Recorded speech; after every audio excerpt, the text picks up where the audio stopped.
Dahil po dyan sa photo na yan na nakikita ninyo sa tabi ko mga kaistorya na kumakalat online, ay lumalaki po ang pagdududa ng publiko kay DILG Secretary Junvic Rimulya na ika ay mukhang nagtatraidor kay PBBM.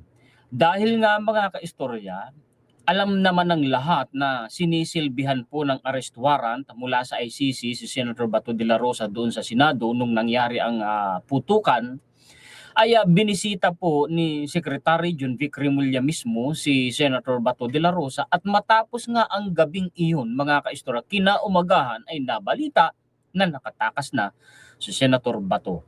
Alam naman po mga kaistorya ni Secretary Junvic Rimulya na may arrest warrant po si Senator Bato, pero bakit nangyari na matapos niyang bisitahin si Senator Bato doon sa Senado at sinabi niyang secure, safe si Senator Bato, ay saka naman nakatakas si Senator Bato mga kaistorya? Hindi kaya isang DDS din na kumbaga mga kaistorya ay in disguise si Secretary Junvic Rimulya ng DILG? Ano po sa palagay nyo? Ako po aaminin ko sa inyo mga kaistorya, ako mismo ay nagdududa po kay Secretary Junvic Rimulya. Isa pa pong balita, si Ben Tulfo naman ay galit na galit sa mga DDS trolls dahil nga mga kaistorya may kinalaman din kay Senator Bato dahil inaatake umano ng mga DDS trolls ang dalawa niyang kapatid na senador. Yan po ang pag-uusapan natin ngayon mga kaistorya. Paki-share naman po at paki-like para malaman ng ating mga kababayan ang mga balita po na ibabahagi ko sa inyo ngayon. Heto po mga kaistorya ang ilan sa mga references natin. Hindi masisisi si Trillanes na nagdududa rin at malaki ang pagdududa kay Secretary Junvic Rimulya at binabanatan niya si SILG. Kagaya nito mga kaistorya, base po sa balita po ni Pilipinas Today, ang sabi umano ni Trillanes ay ngayon na nakumpirma, ito yung petsa 12, ngayon na nakumpirma na ng ICC ang warrant ni Bato, please lang Secretary Junvic aka Mr. Dragnet, sana naman hindi mo na patakasin si Bato dyan sa Senate. Ang problema mo, mga kaistorya, nakatakas nga. Naku naman, oo. Bago pa nakatakas sa Senator Bato, sinabi ko na, mga kaistorya, hindi kaya sumablay na naman si Secretary Junvic Rimulya kay Senator Bato? At hindi nga tayo nagkamali sa atin pong pagdududa na ina-anticipate natin, nakatakas nga! Ano na tayo, Secretary Junvic, sa dami po ng inyong mga pa-press con, pa-interview, at sa dami din po ng mga hinahabol ng alagad ng batas, kagaya ni na Harry Roque, si Zaldico, si Atong Ang, si Senator Bato de la Rosa, wala po kayong nahuli ni isa at natakasan pa kayo. Ano hong ginagawa ho ninyo? Kinumpirma na po ng DOJ. May na-receive nga sila na arrest warrant from ICC, and take note, yung PCTC na siya po mga kaistoryang kumbaga ay katapat ng Interpol dito sa Pilipinas, under po yan ng DILG. Ano na tayo? Sec Junvic, ano pong ginagawa ninyo? Binisita pa ninyo si Senator Bato. Pagkatapos nakatakas pa. Ano yun? Pumunta po kayo sa Senado para lamang pong siguraduhin na safe si Senator Bato. Safe hanggang sa makatakas? Ganun ba? Di ba mga istorya, hindi ba kayo nagtataka sa takbo ng mga pangyayari? Speaking, maging ang Integrated Bar of the Philippines ay may pagdududa doon po mga kaistorya sa nangyaring putukan sa Senado. Ang sabi nga, ang terminong ginamit ay stage managed daw, manufactured crisis daw po mga kaistorya. O kita ninyo, dumadami ang nagdududa. Eto pa, sabi naman ni Attorney Jesus Falsis, dito po sa kanyang share na post, sa balita po ng TV5, notice anything unusual? Nasaan si Bato? O sige, click natin ito. Yan, nakikipag-meeting si Secretary Junvic sa mga senador.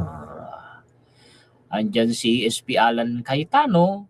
O nandun si Secretary Junvic. Mga kaistorya. Ay, ano ba yan? Asan nga si Bato? That time. Ay, hindi ba't miniting mo ang mga senador? Pero bakit wala dyan si Bato? Ay, papaano na yung kumakalat online? Na para bagang nagbibiruan pa at para bagang kinukomfort pa ni SILG Junvic Rimulya si Senator Bato. Ayan o. Totoo ba yan? Anong nangyayari sa mundong ibabaw dito sa bansang Pilipinas? Mga kaistorya, ano na tayo? Oo. Bakit ganyan ang nangyayari? Mga kaistorya, ang palagay ninyo kay Secretary Junvic Rimulya? Tingnan nyo ito Ito ay binalita, mga kaistorya, nung bumisita sa Senado si Junvic Rimulya nung nagkaputukan. Ang sabi rito, breaking, DILG Rimulya, Bato is safe. Yan ba talaga yung purpose mo para pumunta sa Senado nung panahon na yun? Para lang siguraduhin safe si Senator Bato until makatakas. Kasi nga matapos mong bisitahin, pagka umaga wala na. Hindi ba't autoridad ka? Hindi ba dapat ang isang tao na sinisilbihan ng arrest warrant i-secure mo dapat na hindi makatakas? DILG Secretary Junvic Rimulya says Senator Ronald Bato de la Rosa is safe. Isang malaking katanungan po, Secretary Junvic. Bakit natakasan kayo ni Senator Bato? Ano pong ginawa niyo? Hindi niyo masisisi ang publiko kung kayo po'y pagdudahan. Rimulya visited the senator in the aftermath of the chaos inside the Senate building after a series of gunfire was heard. Naku. Anong ginawa ni Secretary Junvic, mga kaistorya? Naku. Oo. Yeah. Tapos ito pa, di ba't pinasumpena nila si Senator Bato? Binawi nila. Ay naku, bakit binawi? Subpena para kay Senator Bato, binawi ng CIDG. Bakit binawi? Tingnan natin. Binawi ng PNP Crime Investigation and Detection Group ang subpena para kay Senator Bato de la Rosa, pagkumpirma ni PNP spokesperson Brigadier General Randolph Tuanyo. Aniya bilang respeto ito sa pagsasailalim ng Senado kay Senator Bato sa protective custody kasabay ng inilabas na warrant of arrest ng ICC laban sa senador bilang respeto daw sa Senado. Kaya binawi yung subpena. Ay nako, mundong ibabaw, bakit ganyan ang Senado namin? Si Ben Tulfo naman, mga kaistorya, galit na galit sa mga DDS trolls. Ito nga yung kanyang illustration. Palagay ko gagamitin niya itong thumbnail. Ginawa mo katatawanan, kahihiyan, Senado. Totoo yun. Let's get it on. Duterte versus T3, Tulfo. Bakit kaya galit siya? Sabi niya, you guys want war? Let's get it on. Tahimik lang ang dalawang senador na Tulfo sa Senado, kaya nyo binibira. Nakalimutan nyo, may bitag. Punisher at equalizer ang bitag laban sa mga trolls ng mga DDS na tumitira sa dalawang senador na Tulfo. Galit siya sa mga DDS, mga kaistorya Galit siya. Kasi binabanatan daw ng mga DDS trolls yung dalawa niyang kapatid na senador.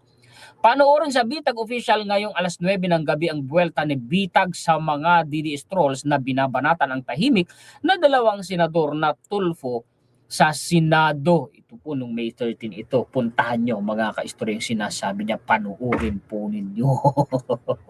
Eto, pagdududa na naman mga kaistorya ni Attorney Wilfredo Garrido dyan sa Senado. Sabi mga kaistorya, attack on the Senate para lang patalsikin si Bato. So para bagang sinasabi niya na kaya nagkaroon ng ganoong pangyayari mga kaistorya sa Senado, kumbaga parang isang palabas lang o isang taktika lang para patakasin si Senator Bato. The attack on the Senate was a so-called false flag operation to allow Bato to flee in the confusion, all orchestrated by Cayetano and Aplaska. sinasabi niya na nagsabuatan si Aplasca at si SP Cayetano para patakasin si Senator Bato. Kayo po, ano sa palagay po ninyo? God Save the Philippines from Alan Peter Cayetano, opinion ni Attorney Wilfredo Garrido. Naku naman, oo, sige nga, basahin nga natin yung caption ni Pilipinas Today. Mahaba-haba, ano ho. Binatikos ng political commentator na si Attorney Wilfredo Garrido ang pagtakas ni Senator Ronald Bato de la Rosa mula sa Senado kung saan ito ay may protective custody mula kay Senate President Alan Peter Cayetano para maiwasan ang arrest warrant ng ICC. How could this have happened when he was supposed to be safe in the hands of his Sergeant at Arms, General Mau Aplasca, who was at the head of a security force armed to the teeth?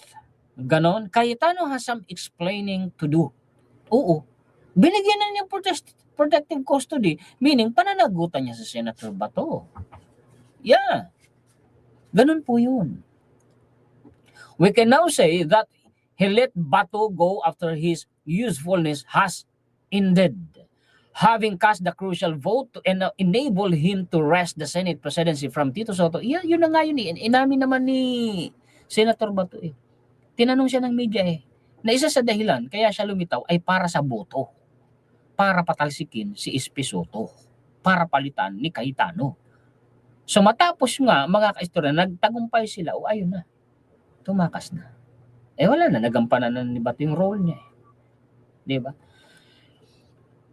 The police doesn't need to waive a warrant when they're effecting an arrest, not even ordinary citizen when effecting a citizen's arrest of a fugitive. So, when somebody stumbles upon bantag or atong-ang and the police or a citizen cannot arrest him in the absence of a piece of paper, absurd, punto niya.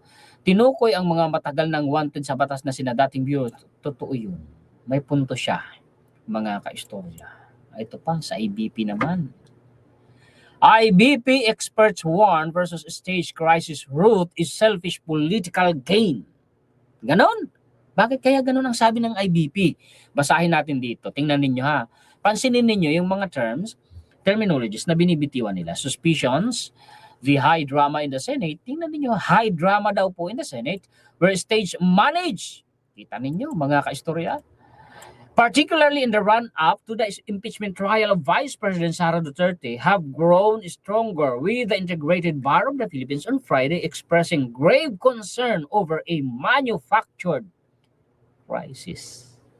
Diba? May pagdududa. Even the IBP, it warns against attempts to exploit the political turmoil to trigger a constitutional crisis. See?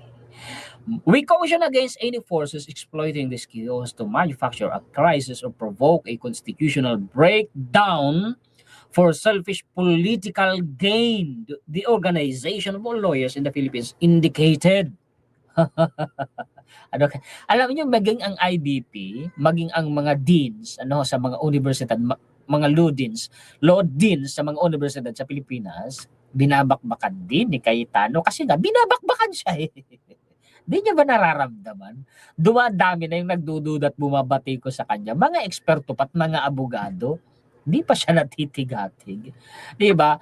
Many suspect that the trail of the public works corruption, which is dangerously leading to the top echelons of government, is being covered up with the noise that is being generated, describing the Senate as a cornerstone of Philippine democracy. The IBP said any violent incident within the chamber poses a serious threat to the country's institutions, especially amid the controversies involving Senator Ronald De La Rosa, the impeachment proceedings, and the recent leadership change in the upper chamber. Magkakaugnayan tatlong yan na binanggit. Impeachment, pag-aresto kay Senator Bato, at yung pagkudita kay Soto. Nangyari lahat yan sa iisang pagkakataon. At nangyari lahat, mga kaistorya, under the leadership of Cayetano. As a cornerstone of our democracy, any violent incident inside these institutions threatens the very fabric of our republic, sabi po ng IBP. Wait lang, umubo po ako. The lawyers group noted that while the authorities were still verifying the facts surrounding the shooting at the Senate, the timing of the incident, yung timing talaga nakakaduda, alongside other politically charged developments must not be ignored. The organization also called on the Senate to continue performing its constitutional duties despite the mounting si Cayetano. May pakiusap. Kasi nararamdaman nga niya na patatalsigin siya eh. Baka by Monday, Tuesday, o by next week, mga ka-istorya, may bago na namang majority. May bago na namang liderato ang Senado. Ano? Mga ka-istorya, nakikiusap na siya na bago daw pa siya patalsigin, magtrabaho daw muna. Hindi daw yun ang solusyon, ganito, ganyan, sa problema ng Pilipinas. Lalo na't nasa krisis daw po tayo. Yun naman pala eh. O di yung pagpatalsik pala sa pwesto, sa liderato ng Senado, hindi naman pala yun ang solusyon sa problema ng Pilipinas, sa krisis sa Pilipinas at sa iba't iba pa. Bakit mo kinudita si Soto? Hindi naman pala yan solusyon. Di ba, na back to you, di ba mga kaistorya? Di ba mga kaistorya? The IVP calls on the Senate to perform its constitutional duties forthwith. It also urged the senators to independently and fairly address the issues surrounding the reported ICC warrant against De La Rosa, the ongoing impeachment proceedings against Vice President Sara Duterte, and the controversy on the Senate's leadership change. Diba mga kaistorya? Neither the shadow of violence nor the pressure of orchestrated political noise must deter the Senate's duty from fairly and independently addressing the ICC arrest o ICC warrant issue, the impeachment proceedings in the continuity of its leadership. Di ba mga kaistorya? Di ba? May duda.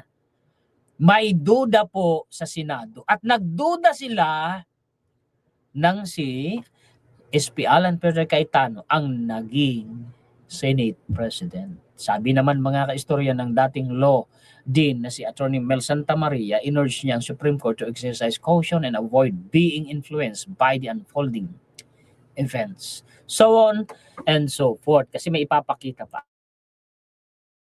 Ito po, itong susunod po mga kaistorya. Si Senator Jinggoy, may statement. Nabatikos yan eh. Doon po sa sinabi niyang, itago nyo yung CCTV. Ako, hindi ko pinatulan yun. Kasi, mga kaistorya, naintindihan ko naman na ang sinasabi niya itago yung CCTV ay para i-secure yung footages.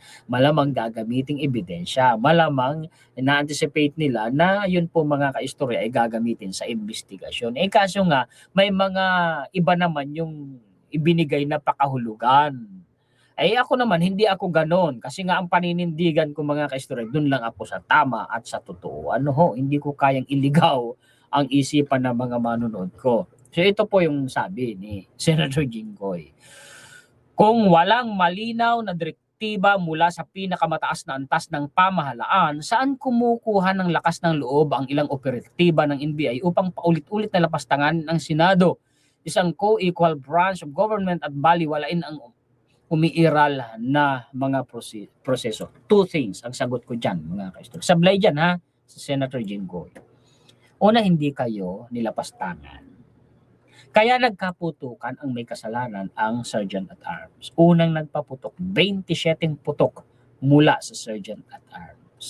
Di ba mga kaistorya? Pangalawa, ang NBI nandun sa GSIS kasi humingi ng assistance ang GSIS for their security. Kasi nga may labas-pasok na daw doon namang hindi kilala. So nabahala ang GSIS, sila ay humingi ng tulong sa NBI. So nagpadala ng NBI agents doon ang NBI, mga kaistorya. At gawin ko pang 3 things. Isa pang dahilan kaya may mga autoridad doon ay para silbihan ng arrest warrant sa Senator Bato de la Rosa na kinukubli ng Senado.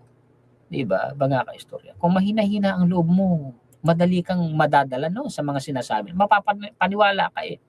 Kaya lang, balansihin mo bago ka maniwala. Tingnan mo yung kabilang side. Sa ganoon, mapagtatanto mo kung alin dyan yung tama. Diba? Nakakabahala at lubhang nakakadismaya na ang mismong mga inaasahang tagapagpatupad ng batas ang hayagang lumalabag dito. No. Is the Sergeant at Arms is above the law? Sila ba'y may mas makapangyarihan pa sa tagapagpatupad ng mga batas gaya ng mga taga-NBI? Sino ka para basta-basta magpaputok ng baril at ang papuputukan mo pa yung mga tagapagpatupad ng batas? Yan din ang sabi po ni Ombudsman Boying Rimulya. Kaya nga nasuspinde ng 6 na buwan ang Sergeant at Arms, Aplaska. Di ba? Kung ano-anong haka-haka, malisyosong motibo at walang basang paratang ang ibinato laban sa siya, di nyo masisisi. Sa takbo ng mga pangyayari, hindi nyo masisisi na mabatikos at mapagdudahan ang Senado. Naiwasan sana ang lahat ng ito kung nanaig ang paggalang sa due process at tamang proseso. Naiwasan sana yan kung hindi dahil kay Bato na ikinubli ninyo. Di ba? Law enforcement agency are never above the law. Lalo naman si Aplaska, lalo naman ang Sergeant at Arms. And certainly not above the Constitution or the institution they are duty bound to respect. Nirespeto ba ng Sergeant at Arms ang tagapagpatupad ng batas? The Senate must never be treated as a mere extension of any enforcement agency authority. Alam niyo, kahit nasa Senado, si Bato, may kapangyarihan ang mga tagapagpatupad ng batas na arestuhin si Bato kahit pa nasa loob siya ng Senado. Di ba? Mga kaistorya. Di ba? Ito naman, si Attorney Melvin Matibag, mga kaistorya. Ito ang nabakbakan dito, si Cayetano.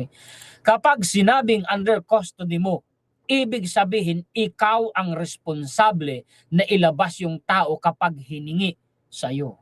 Kaya nga responsibilidad niya si Bato. At ngayong nakatakas, hindi na niya responsibilidad. Hindi naman daw tumakas.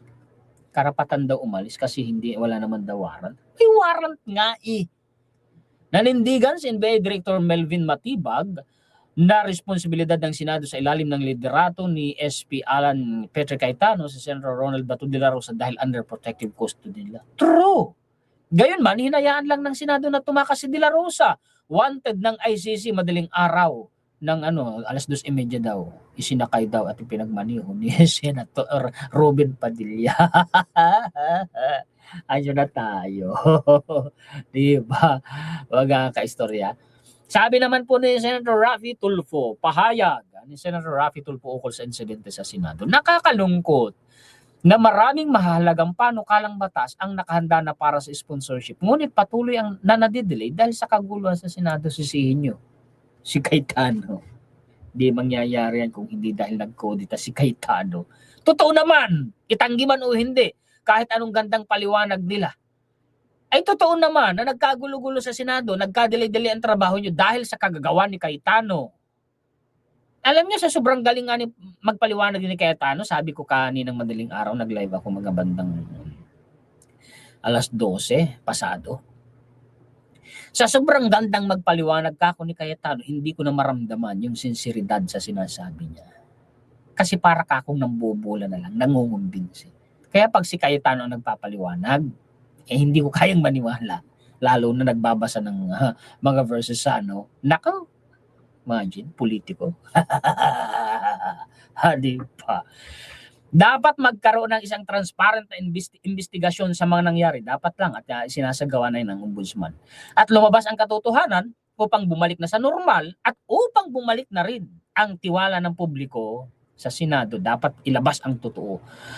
Upang bumalik na sa normal ang aming trabaho at magawa namin ang mandatong ipinagkatiwala sa amin ng taong bayan. Gayunpaman, kinikilala ko ang desisyon ng ombudsman na suspindihin ang acting Senate Sergeant at Arms na si Mau Aplaska na umaming siya ang unang nagpaputok ng baril noong gabi ng May 13 sa kabila ng presensya ng mga empleyado ng Senado at media personnel sa pasilidad na maaaring napahamak. Sa kabilang banda, nararapat ding managot ang NBI asset na gumanti at nagpaputok rin patungo naman sa miyembro ng mga USAA. Para bagang nangyari kasi na-provoke ng USAA yung mga NBI Ang pagpapanatili ng integridad at kredibilidad ng Senado ay dapat manaig higit sa politika at pansariling interes. Parang parinig kina Cayetano yan Dahil ang Senado bilang isang institusyon ay umiiral upang maglingkod sa sambayanang Pilipino. Agree ako kay Senator Raffy Tulfo. Iwan ko po kayo. mga kaistorya. Anyway, hanggang dyan lamang po yan ang mga balita, impormasyon, komentaryo, kritisismo, opinion, reaksyon na maibabahagi ko sa inyo ngayon. Pakishare po mga kaistorya at pakilike. Maraming salamat sa inyong mga sulit kaistorya sa buong mundo. Mabuhay po kayo. Shoutout po sa inyong lahat.